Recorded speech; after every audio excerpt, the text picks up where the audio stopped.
அதில் கொண்டு போய் தலையை அடிச்சுட்டு. இப்போ இது சொன்னாலும் எனக்கு பயம் இருக்கு, இது சொன்னாலே அடிப்பான வச்சுட்டு. அஸ்ஸலாமு அலைக்கும் உறவுகளே. இந்த சிஸ்டர் இதை பாருங்கள், அவங்க வீட்டில் பிரச்சனைன்னு சொல்லி அவங்க எம்பேசிக்கு கால் பண்ணி சொல்லிக்கிறாங்க. எம்பேசிக்கு கால் பண்ணி அவங்களோட பிரச்சனையை சொல்லியும் எம்பேசியால் அந்த கஃபீலுக்கு கால் பண்ணி சொன்னதுக்கு அப்புறமா அந்த கஃபீல் அடிச்சிக்கிறான். பாருங்கள், அந்த சிஸ்டர் கண் வந்துட்டு ஏதோ ஆகி, இப்போ இது அடிக்கிற மாதிரிக்கு அந்த கண்ணுகளுக்கு எந்த சரி ஆகினா இதுக்கு யார் வகை செல்றது? அந்த கஃபீல் வந்துட்டு அதுக்குரிய நஷ்ட ஈடு கொடுப்பானா? அப்போ இந்த யாருக்கிட்ட போய் இது செல்ல, எம்பேசியில் சென்னாலும் அடி போடுவது, எம்பேசியில் செல்லலாட்டியும் பிரச்சனை. இந்த தொழிலாளர்களோட நிலைமை என்ன இது? இன்னைக்குண்டா ஒன்றும் விளங்கல்ல. என்னென்னு சொன்னால், எம்பேசியில் வந்துட்டு கம்ப்ளைண்ட் பண்ணியும் வீட்டில் இப்படி அடிக்கிறாங்கன்னு சொன்னால், அடுத்து வந்துட்டு இவங்களோட அனுப்பின ஏஜென்சி வந்துட்டு இது சம்பந்தமாக கொஞ்சம் தயவு செய்து பார்க்கணும். என்று சொன்னால், இப்படி ஒவ்வொரு பெண்களும் சரி ஆண்களும் சரி இந்த வெளிநாட்டுக்கு வந்து அட்டி வாங்கி வாங்கி மிரி வாங்கி அந்த காசி சம்பாதிக்கிறதுக்காக வந்து இதை நான் கேட்குறேன், இவங்கெல்லாம் வந்து ஏழையாக பிறந்ததே ஒரு குற்றமா?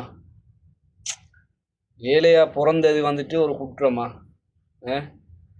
இல்லாத பட்சத்தில் வெளிநாடு வந்து வேலை செய்யும் போது அடி வாங்கி மிரி வாங்கி வாங்கி எவ்வளவோ ஆட்சினைகள். இதை வந்துட்டு நாங்கள் வந்துட்டு எம்பேசிக்கு எடுத்து சென்னாலும் அடி ஏஜென்சிக்கு போனாலும் அடிக்கிறாங்க, உதைக்கிறாங்க, ஏஜென்சிலையும் கொல்ல போகிறாங்க. எனக்கு தெரியல. ஆனால் இதுக்கெல்லாம் வந்துட்டு ஸ்ரீலங்கா கவர்மெண்ட், ஸ்ரீலங்கா அரசாங்கம் வந்துட்டு இதுக்கெல்லாம் வந்துட்டு ஒரு நடவடிக்கை ஒன்று எடுக்கணும் கட்டாயம் இந்த மக்களுக்காக. என்ன சொன்னால், ஸ்ரீலங்கா கவர்மெண்ட்டும் வந்துட்டு இன்றைக்கு ஒரு வகையில் இன்றைக்கி தலை தூக்கிட்டு இருக்குன்னு சொன்னால், இந்த வெளிநாடு வாழும் வெளிநாட்டில் தொழில் புரியும் உறவுகள் வந்துட்டு அனுப்புகிற டொலர்னால தான் அதிகமான நாட்டுக்குரிய வருமானங்கள் இருக்கு. அதனால் நாட்டு அரசாங்கமும் இந்த தொழிலாளர்களோட பக்கமும் கொஞ்சம் திரும்பி பார்க்கணும்னு சொல்லி வேண்டிக் கொள்கிறேன். இன்ஷா அல்லாஹ் அந்த சிஸ்டர் வீடியோ வருது, முன்னுக்கு பாருங்கள். அஸ்ஸலாமு அலைக்கும் வரஹ்மத்துல்லாஹி வபரகாத்துஹு.